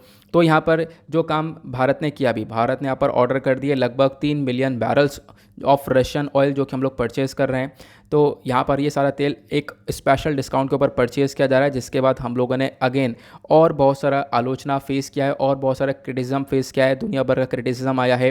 यूरोपियन यूनियन की कंट्रीज़ हो गई, चाहे यहाँ पर यूएस के काफ़ी सारे जर्नलिस्ट हो गए, वो सब यहाँ पर बार बार मुद्दा ये उठा रहे हैं कि भारत ने देखो क्या किया है, इस प्रकार से रशिया से यहाँ पर ऑयल परचेज़ कर लिया है, कहीं ना कहीं भारत का सपोर्ट बहुत ज़्यादा हो रहा है रशिया को। तो इस प्रकार की चीज़ें हम लोगों को नज़र आई हैं, ठीक है। बट यहाँ पर इन्फॉर्मेशन क्या है, मैंने आप लोग को सारी बातें अच्छे से आपस में कनेक्ट करके बता दी हैं। आगे आर्टिकल पर आते हैं। ये हमारा आज का नेक्स्ट और लास्ट आर्टिकल भी है, ऑब्वियस सी बात है। यहाँ पे बात की गई है इंडिया और कनाडा के बारे में। देखो हुआ क्या है, इंडिया कनाडा को ज़रूरत है कि एग्रीकल्चर का जो ट्रेड है, जो एग्रीकल्चर सेक्टर में व्यापार है, इसको लेकर भारत और कनाडा को एक कॉमन रूल की ज़रूरत है, एक कॉमन फ्रेमवर्क की ज़रूरत है, क्योंकि दोनों ही कंट्रीज़ के अंदर एग्रीकल्चर को लेकर बहुत ज़्यादा तगड़ी कैपेसिटी देखने को मिल जाती है। कनाडा और इंडिया दोनों को यहाँ पर एक कॉमन रूल के ऊपर, कॉमन रूल्स एंड रेगुलेशंस के ऊपर काम करने चाहिए। जो खासकर एग्रीकल्चर से रिलेटेड काफ़ी सारे विवाद है दोनों कंट्रीज़ के अंदर, उसको यहाँ पर टैकल करना चाहिए। ऐसा यहाँ पर विक्टर टी थॉमस का कहना है। विक्टर टी थॉमस कौन है, तो ये यहाँ पर इंडिया कनाडा बिजनेस काउंसिल के प्रेसिडेंट आपको देखने को मिलते हैं। इन्होंने यहाँ पर अपने इंटरव्यू के अंदर बताया कि बिल्कुल कनाडा यहाँ पर देख रहा है कि बिल्कुल हम क्या करेंगे, भारत के साथ काफ़ी सारे ट्रेड एग्रीमेंट करेंगे और एक final comprehensive free trade agreement भी किया जाने वाला है, ठीक है। तो एक फ्री ट्रेड एग्रीमेंट होगा जिसके बेसिस पर दोनों कंट्रीज़ के बीच में जो भी व्यापार होगा उसके ऊपर काफ़ी सारी छूट वगैरह दी जाने वाली है। फिर उसके बाद इन्होंने बताया एग्रीकल्चरल साइड में जब हम लोग अगर बात करें तो दोनों कंट्रीज़ का काफ़ी बड़ा रोल है और कनाडा भी यहाँ पर एक बहुत बड़ा एक्सपोर्टर है एग्रीकल्चर प्रोडक्ट्स के मामले में, और भारत भी यहाँ पर एग्रीकल्चर सेक्टर के मामले में एक ह्यूज कंट्री देखने को मिल जाती है। तो दोनों का रोल एग्रीकल्चर के सेक्टर में काफ़ी बेहतरीन हो सकता है। तो यहाँ पर हमें ज़रूरत है कि दोनों कंट्रीज मिलकर एग्रीकल्चर सेक्टर को लेकर यहाँ पर कुछ ट्रेड एग्रीमेंट्स करें। ये यहाँ पर कनाडा का कहना आपको देखने को मिल जाएगा, ठीक है। बाकी अभी आपको पता होगा रिसेंटली यहाँ पर कुछ मिनिस्टर्स की बातचीत भी हुई थी, जहाँ पर इंडिया कनाडा के बीच में जो भी व्यापार है उसको बढ़ाने के बारे में चर्चा की गई है। साथ साथ मैंने आपको इंडिया और कनाडा के रिलेशंस के बारे में बताया था, क्योंकि सिंपली ये आर्टिकल आपके जीएस पेपर 2 इंटरनेशनल रिलेशंस के पॉइंट ऑफ व्यू से इंपॉर्टेंट हो जाएगा। तो आपको इंडिया और कनाडा के रिलेशंस के बारे में पता होना चाहिए। मैं आपको सारी बातें एक एक करके बताने वाला हूँ, चाहो तो आप लोग नोट डाउन भी कर लेना। देखो इस आर्टिकल को जीएस पेपर 2 से रिलेट कर सकते हो, बहुत सिंपल से। उसके बाद यहाँ पे अगर हम लोग बात करें, इंडिया और कनाडा के बीच में 5वीं ministerial dialogue on trade and investment हुआ है, ठीक है। 5वीं मीटिंग हुई है, बातचीत हुई है न्यू दिल्ली के अंदर, जहाँ पर दोनों कंट्रीज़ ने मिलकर फोकस किया है दोनों कंट्रीज़ के बीच का जो व्यापार है उसको कैसे हम बढ़ा सकते हैं, इन्वेस्टमेंट टाइज को कैसे इंप्रूव कर सकते हैं, प्लस दोनों कंट्रीज़ का जो इकोनॉमिक कॉपरेशन है उसको हम लोग कैसे बढ़ा सकते हैं दोनों देशों के बीच में। फिर उसके बाद यहाँ पर बात की गई specifically comprehensive economic partnership agreement के ऊपर। दोनों कंट्रीज़ ने डिसाइड किया कि हम लोग वापस से बातचीत करेंगे comprehensive economic partnership agreement CEPA के ऊपर, जहां पर दोनों कंट्रीज़ मिलकर व्यापार करेंगे और काफ़ी सारी छूट यहां पर इस व्यापार के अंदर दी जाएगी, क्योंकि व्यापार के मामले में ऑलरेडी दोनों कंट्रीज़ काफ़ी अच्छा करती हैं।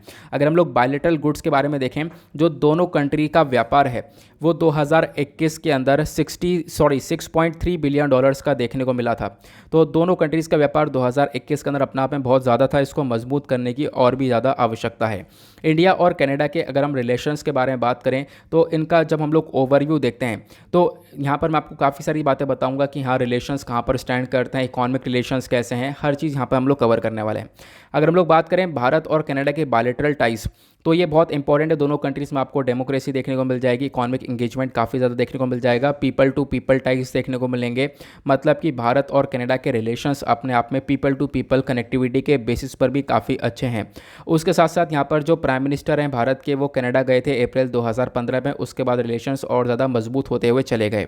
नाउ अगर हम लोग बात करें दोनों कंट्रीज़ के बीच में दो बातचीत करने का क्या ज़रिया है, बायलैटरल मैकेनिज्म का क्या ज़रिया है, तो बातचीत करने के लिए यहाँ पर दोनों कंट्रीज़ के बीच में मिनिस्ट्रियल लेवल स्ट्रेटेजिक होती है। देन उसके बाद व्यापार को लेकर काफ़ी सारा डिस्कशन होता है, फॉरेन ऑफिस कंसल्टेशन है, प्लस और भी दूसरी जॉइंट वर्किंग ग्रुप्स हैं जहाँ पर बैठकर दोनों आपस में बातचीत करते हैं। फिर उसके बाद दोनों कंट्रीज़ के इकोनॉमिक रिलेशंस के बारे में बात करें तो जो बायलैटरल ट्रेड है गुड्स के अंदर, वो आप लोग देख पाओगे साल 2019-20 में दोनों देशों के बीच में गुड्स को लेकर जो व्यापार हुआ था वो 6.73 बिलियन डॉलर्स का हुआ था। मतलब इसमें से भारत ने एक्सपोर्ट किया था 2.85 बिलियन डॉलर्स का और इंपोर्ट किया था 3.88 बिलियन डॉलर्स का। अब ये तो हमने बात की गुड्स की। बात करें सर्विस की तो सर्विस के बीच में भी काफ़ी व्यापार हुआ। 2019 के अंदर सर्विस का व्यापार 3.10 बिलियन डॉलर्स का पहुंच चुका था।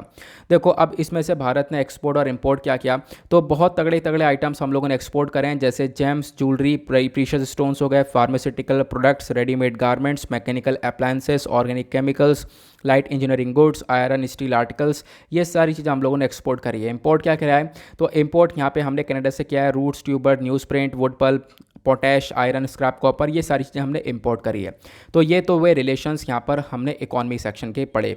अब बात करें साइंस और टेक के मामले में तो इंडिया और कनाडा दोनों के बीच में साइंस और टेक्नोलॉजी का कोऑपरेशन अपने आप में काफ़ी आगे बढ़ चुका है।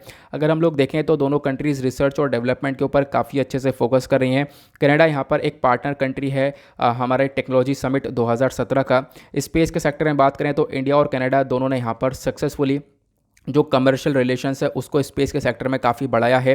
यहाँ पे आप लोग देख पाओगे इसरो यानी जो भारत की स्पेस एजेंसी है इंडियन स्पेस रिसर्च ऑर्गेनाइजेशन, और कनाडा की स्पेस एजेंसी है कैनेडियन स्पेस एजेंसीज, दोनों ने मिलकर मेमोरेंडम ऑफ अंडरस्टैंडिंग को साइन किया था कि हम लोग स्पेस अंतरिक्ष में और ज़्यादा एक्सप्लोर करेंगे। तो दो अंडरस्टैंडिंग साइन हुई हैं 1996 और 2003 में।